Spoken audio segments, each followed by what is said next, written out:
सभी लोगों को प्रणाम। पहला जय श्री राम। रामायण में आज आ गई कथा जिसमें प्रभु से पूछते हैं कि उसने किस तरीके से कौवे का रूप धारण किया। हे नाथ, श्री राम भक्त ज्ञान के भंडार गुण निधान स्थिर बुद्धि प्राणी ने कौवे की देह किस धारण से पाई, सो कहिए। तो वो कथा है आज प्रभु राम जी का ये पवित्र सुंदर चरित्र कौवे ने कैसे पाया। हे कृपालु, मुझसे कहिए, और हे कामदेव के शत्रु, आपने यह किस भांति से सुना, सो कहिए। यह मुझे बड़ा अचंभा है। गरुड़ जी तो महाज्ञानी गुणवान हरि के सेवक और बहुत समीप से रहने वाले थे। फिर किस कारण उन्होंने मुनियों के समाज को छोड़कर कौवे से जाकर कथा सुनी। काग भुसुंडी और गरुड़ जी, इन दोनों हरि भक्तों का संवाद कौन सी विधि से हुआ, सो कहिए। पार्वती जी सीधी और सुहावनी वाणी को सुनकर शिवजी प्रसन्न होकर आदर सहित बोले, हे पार्वती, तुम धन्य हो, तुम्हारी बुद्धि निर्मल है। श्री राम जी के चरणों में भी तुम्हारी बहुत प्रीति है। अब वह अति पवित्र इतिहास सुनो, जिसे सुनकर सब संदेह दूर हो जाता है। राम जी के चरणों में विश्वास होता है, बिना प्रयास के मनुष्य संसार सागर से पार हो जाता है। ऐसे ही काग भुसुंडू जी से गरुड़ जी ने जाकर पूछा था, वह सब आदर पूर्वक कहता हूँ। हे पार्वती, तुम मन लगाकर सुनो। हे सुमुखी, हे सुलोचनी, संसार से छुड़ाने वाली वह कथा जिस तरह से मैंने सुनी, वह प्रसंग सुनो। पहले दक्ष के घर तुम्हारा जन्म हुआ, तब तुम्हारा नाम सती था। दक्ष के यज्ञ में जब तुम्हारा अपमान हुआ, तब बहुत क्रोध करके तुमने प्राण त्याग दिए थे, तो मेरे गणों ने यज्ञ विध्वंस कर डाला था। वह प्रसंग तुम जानती हो। उस समय मेरे जी में अत्यंत शोक हुआ, और हे प्रिय, तुम्हारे विद्रोह से मैं दुखी हो गया, विछोह से दुखी हो गया। तो मैं विरक्त होकर सुंदर वन, पर्वत, नदी, तालाबों के कौतुक देखता फिरता था। सुमेरु पर्वत के उत्तर में दूर अति मनोहर एक नील पर्वत है। उसके 4 सुंदर स्वर्णमय शिखर हैं। वे मेरे मन को बहुत अच्छे लगे। उन शिखरों पर एक एक वट, पीपल, पाकर व आम के वृक्ष हैं। पर्वत के ऊपर एक मनोहर तालाब सुशोभित है। उसकी सीढ़ियों में मणि जड़ी देखकर मेरा मन मोहित हो गया। उसका ठंडा निर्मल मीठा जल था। उसमें रंग बिरंगे कमल खिले थे। हंस मधुर शब्द कर रहे थे और भौरे सुंदर गुंजार कर रहे थे। उस पर्वत पर जो पक्षी बसता है, उसका नाश कल्पांत में भी नहीं होता। मायाकृत अनेक गुण, दोष व और मोह व काम आदि कुविचार जो संसार में फैल रहे हैं, वे पर्वत के निकट भी नहीं जाते। वहां रहकर वह काक जैसे श्री हरि जी को बसता है, सो हे उमा, प्रेम से उसे सुनो। वह पीपल के नीचे ध्यान लगाता है, पाकर के नीचे जप तप करता है, आम की छाया में मानसिक पूजा करता है। हरि भजन को छोड़कर उसको कोई दूसरा काम नहीं है। बरगद के नीचे श्री हरि की कथा का प्रसंग कहता है। अनेक पक्षी वहां जाते और कथा सुनते हैं। श्री रामचरित्र के विचित्र विधानों का वह प्रेम पूर्वक आदर सहित गान करता है। निर्मल बुद्धि वाले सब हंस जो सदैव उस तालाब पर बसते हैं, उसे सुनते हैं। जब वहां पहुंचकर मैंने यह कौतुक देखा, तो हृदय में विशेष आनंद हुआ। तब मैंने हंस की देह धरकर कुछ समय तक वहां वास किया और आदर पूर्वक श्री रामचंद्र जी का चरित्र सुनकर कैलाश को लौट आया। हे पार्वती, जिस समय मैं उस पक्षी के पास गया, सो सब कथा तो मैंने कही।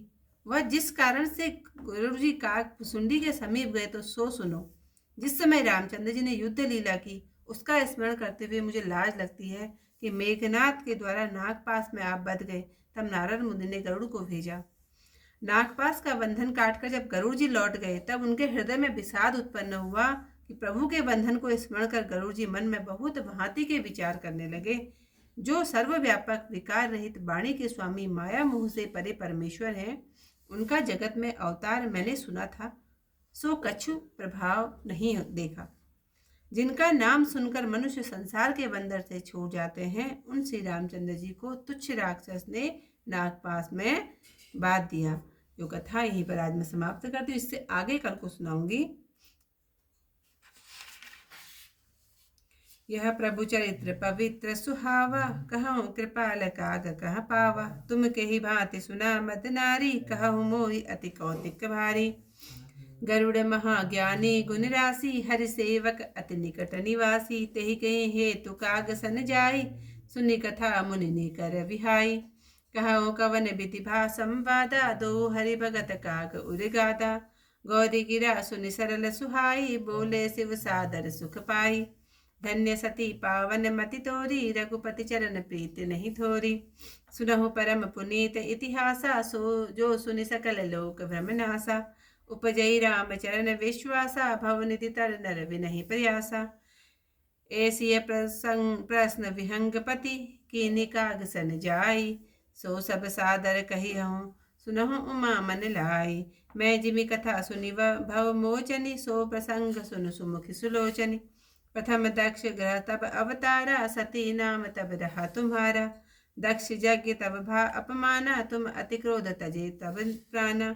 मम अनुचरण कीन मख भंगा, जानहु तुम सो सकल प्रसंगा। तुम अति सोच भयो मन मोरे, दुखी भयो वियोग प्रिय तोरे। सुंदर वन गिरि सहित तड़ागा, कौतुक देख फिरऊं बेरागा। गिरि सुमेर उत्तर दिशि दूरी, नील शैल एक सुंदर भूरी। तासु कनक मय शिखर सुहाए, चारि चारु मोरे मन भाए। तिन पर एक एक विटप विशाला, वट विपर पाकरी रसाला। शैलो परिसर सुंदर सोहा, मनि सोपान देखि मन मोहा। शीतल अमल मधुर जल, जलज विपुल बहुरंग।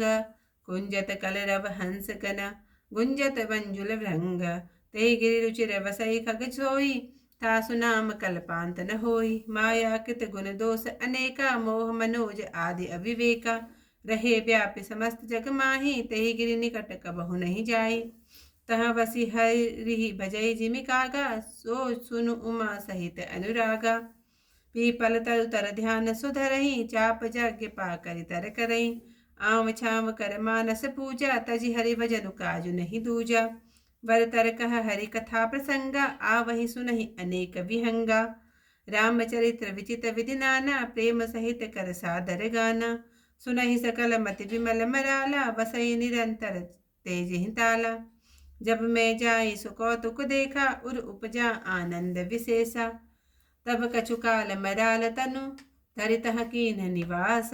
सादर सुनि रघुपति गुण, पुनि आयऊ कैलास। गिरिजा कहऊँ सो सब इतिहासा, मैं जहि समय गयऊँ खग पासा। अब सो कथा सुनहु ते जेहि हेतु, गयऊँ काग पहि खग कुल केतु। जब रघुनाथ कीनि रण क्रीड़ा, समुझत चरित मोहि मोहि भीड़ा। इंद्रजीत कर आप बधायो, सब तब नारद मुनि गरुड़ पठायो। बंधन काटि गयो उर्गादा, उपजा हृदय प्रचंड विषादा। प्रभु बंधन समुझत बहुभांति, करत विचार उदग आराति। व्यापक ब्रह्म विरज बागीसा, माया मोह पार पर मीसा। सो अवतार सुनेहु जग माही, देखहु सो प्रभाव कछु नाही। भव बंधन ते छूटहि, नर जपि जाकर नाम। खरव निशाचर बांधेहु, नाग पास सोई राम। सियावर रामचंद्र पद जय शरणम, शंकर हरि ओम जय जय सिया राम। मंगल भवन अमंगल हारी, उमा सहित जय जपत मुरारी। से आगे कथा कल को सुनाऊंगी, तब तक के लिए सभी लोगों को प्रणाम। जय श्री राम।